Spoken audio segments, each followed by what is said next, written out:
paz esteja com todos os irmãos da Igreja de Deus e também aos ouvintes da Santa Palavra de Deus. Dando continuidade em nossos estudos, vamos hoje falar sobre o título A História de Babel. O verso áureo está em Deuteronômio, capítulo 32, verso 2, onde diz: Caia como a chuva a minha doutrina, destile a minha palavra como orvalho, como chuvisco sobre a erva e como chuvas sobre a relva. Objetivo: buscar compreender as coisas de Deus e a história desde as primeiras civilizações.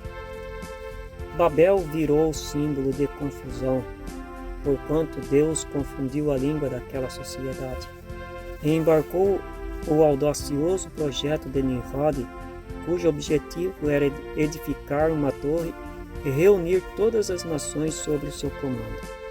Em suas palavras, o propósito do projeto era constituir um governo de alcance mundial, sobre uma única liderança e uma só língua. O fato é que Nimrod teve a pretensão de se igualar a Deus, imaginando-se capaz de edificar uma torre cujo topo tocasse o céu.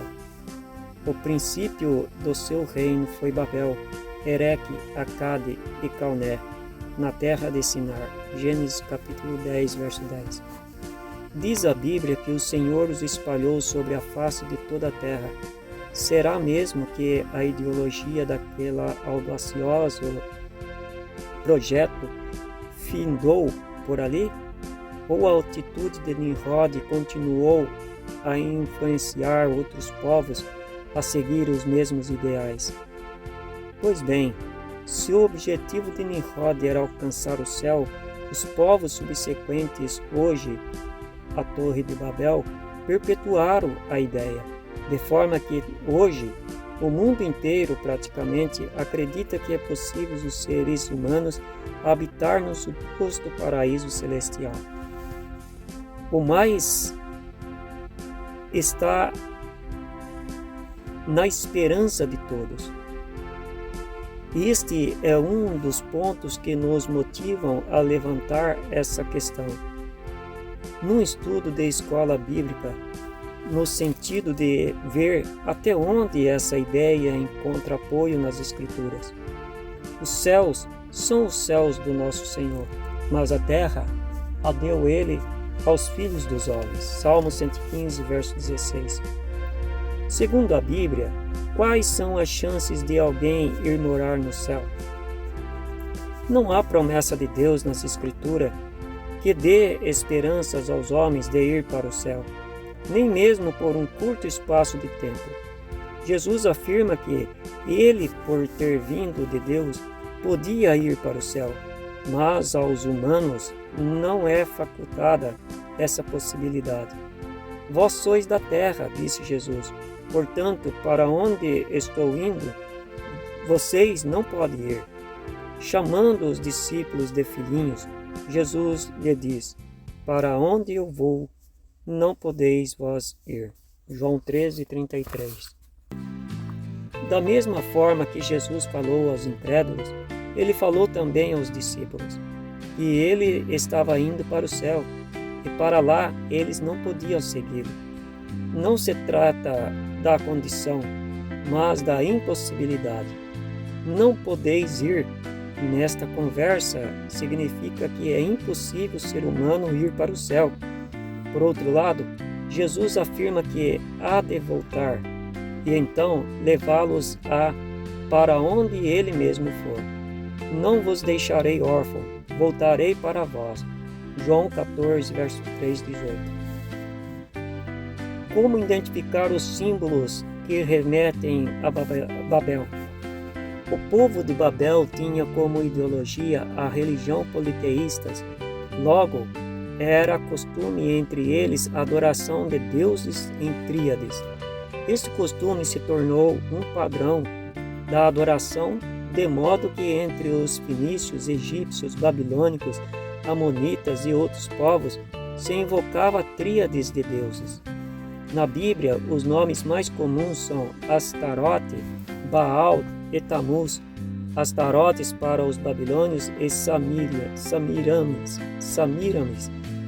o que foi esposa de Nimrod.